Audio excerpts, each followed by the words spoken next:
Blessings and welcome to the path to freedom. Once again, as always, I'm Daniel Roquéo, and as always, I'm grateful that you are finding your way here, that you're choosing to tune in, that you're choosing to join me in a moment of expanding our consciousness and raising our vibration through study, through making ourselves open and available for insights and realizations that allow us to change how we move through the world, that allow us to become aware of what no longer serves so that we can release and let that go,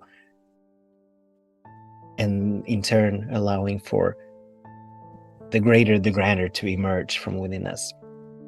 Today we are talking about the art of manifestation, the path of manifestation. We are talking about micromanaging, or another way of saying it, of surrendering. And the topic for today is let's not micromanage manifestation. And I was having a beautiful conversation with an individual a few days ago, and this individual, she was sharing a project that she was working on, and it did not come out the way she wanted it to. Or actually, it was not a program, or it was not a project, it was a program that she had created. And now that she had released it, she was hoping to get a particular number of students into this program. She did not get that number of students, and she was asking pretty much, what did I do wrong?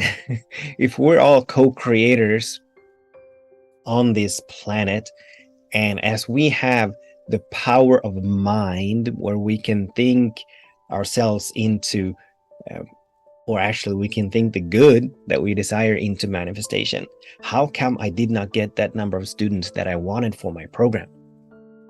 And I was able to share with her my view of the manifestation process and my view of our part in that process.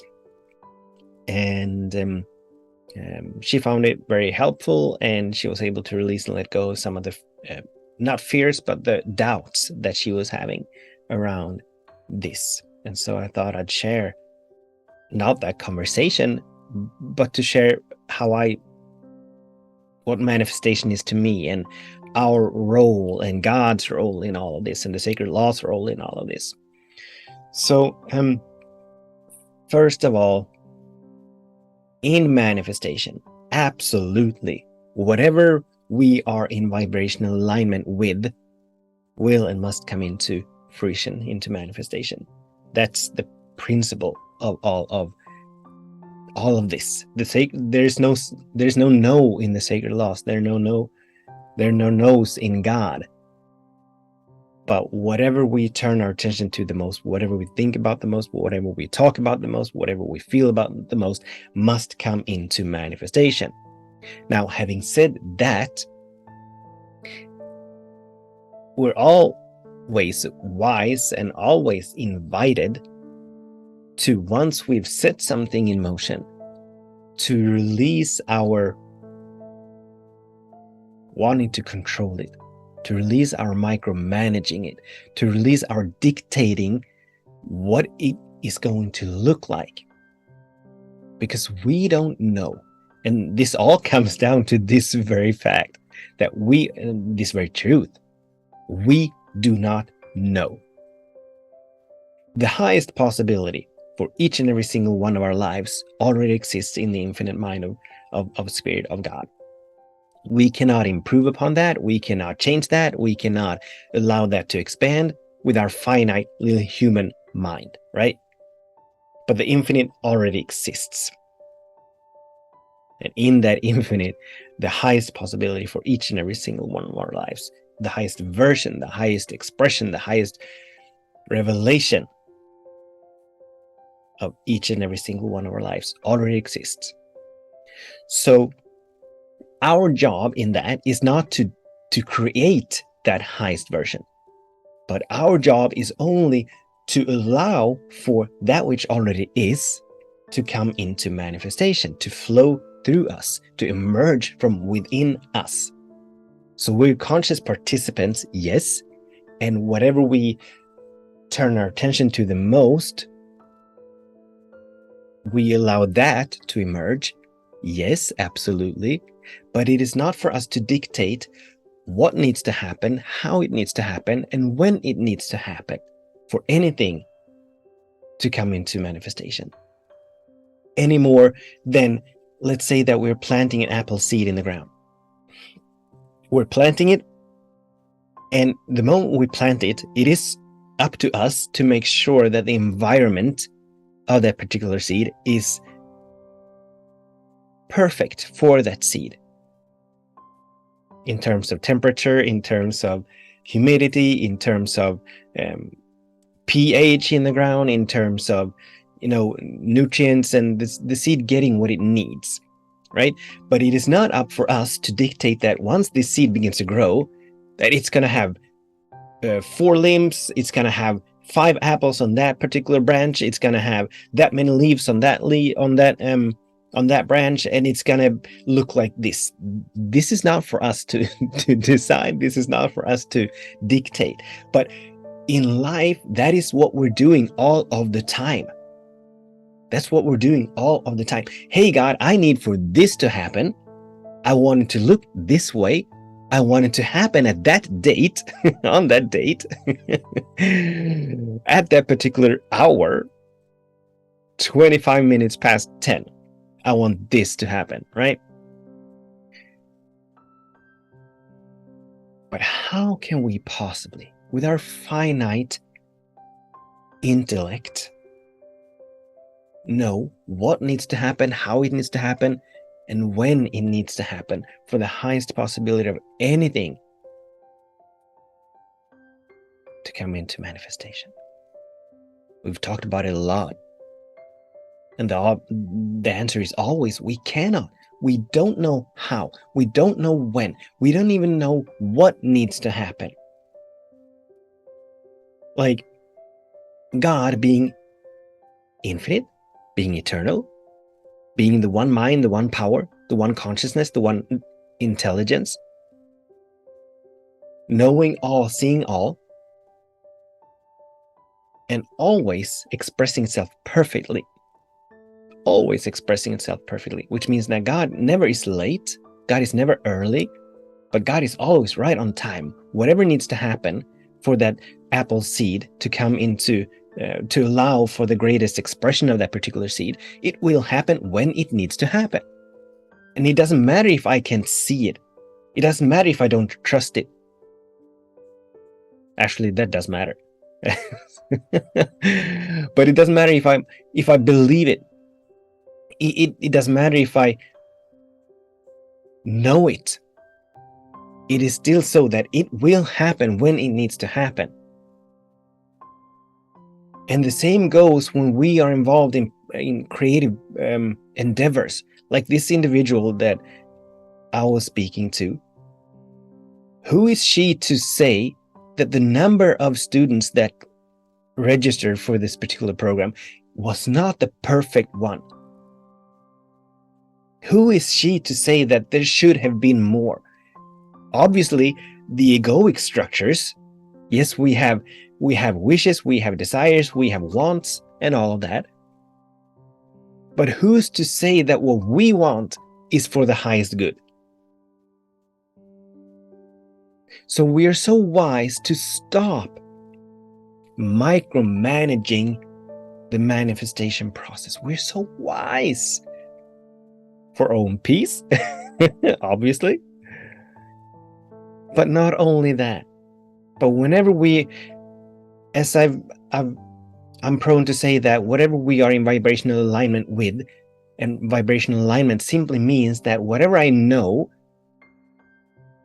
in my heart, in my soul, with my whole being, that this is already done. It's already happened. In the infinite mind, this already is, and it is demonstrating, it is manifesting now perfectly. That is vibrational alignment. So if whatever we are in vibrational alignment with, calls forth the very thing that we are in vibrational alignment with. Whenever we are not in that complete and full vibrational alignment, it means that we, not God, we are delaying the manifestation. We are obstructing the manifestation. We are keeping the manifestation from happening. So what does it mean to not be in vibrational alignment? Well, it means that we give into fear. It means that we give into worry. It means that we give into doubt as to where the manifestation is concerned.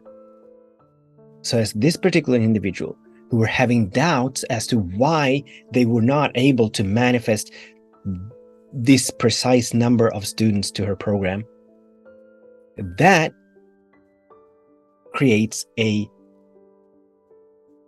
obscuration, that creates a delay, that gives rise to a delay in the manifestation. Because she's judging that which is, and that which is always perfect. She's judging that, saying that this should not be, this should be. And with that very vibration of this should not be, something is wrong, this is not what is supposed to be, with that, a delay, an obstruction, an obscuration is being created. But when we step back and we say, yes, God, this is perfect. Thank you, God. This is not how I imagined it, but I know that this is good. I know that this is perfect. I know that this is exactly what needs to be. This is exactly what is to be. And when it is to be. Then we've made ourselves open and available for the manifestation to flow through.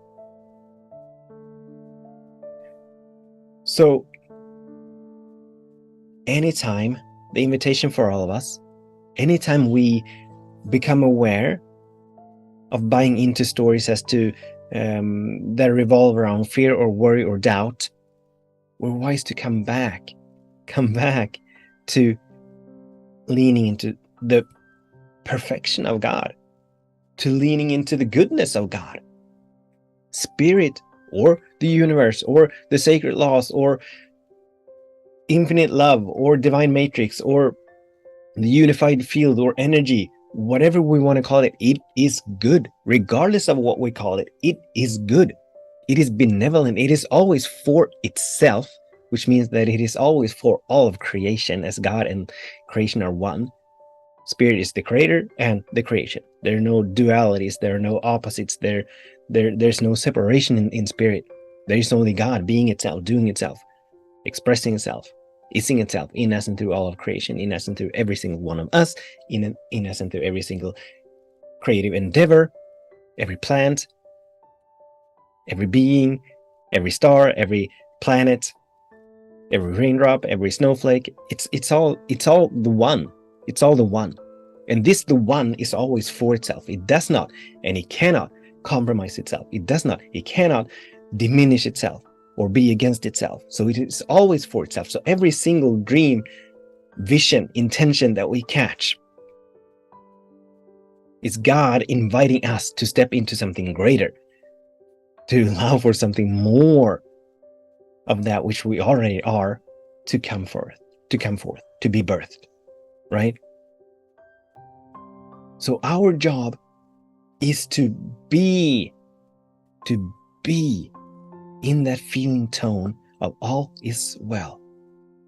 Yes, this is not how I had imagined it, but it is still well.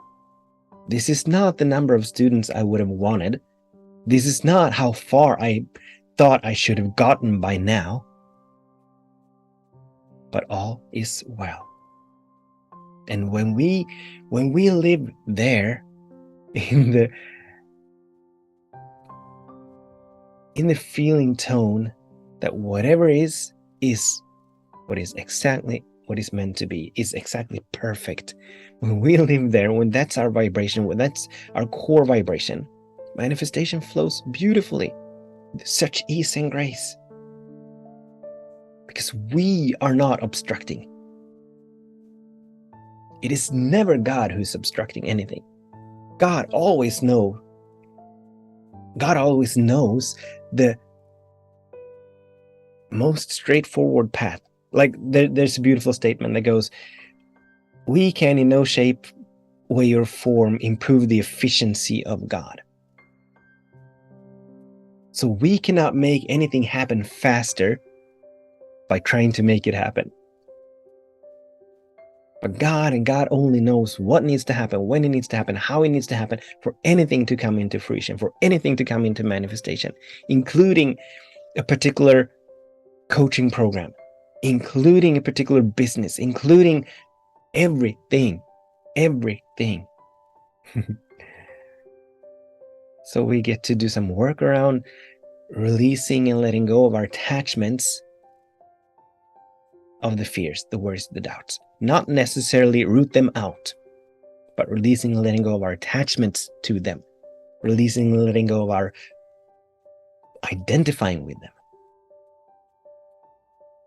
So that's the invitation to surrender the how, the what, the when, even the why sometimes, to Spirit, to let God do its thing. That's the invitation. The question at this moment is, where am I obstructing the manifestation? Where am I keeping the manifestation from flowing with ease and grace? Where am I holding on to fear, worry, doubt, judgments, opinions, where manifestation is concerned?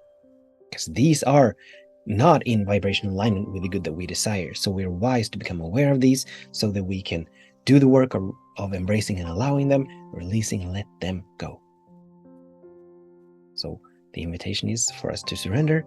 The question is, how can I expand my surrender?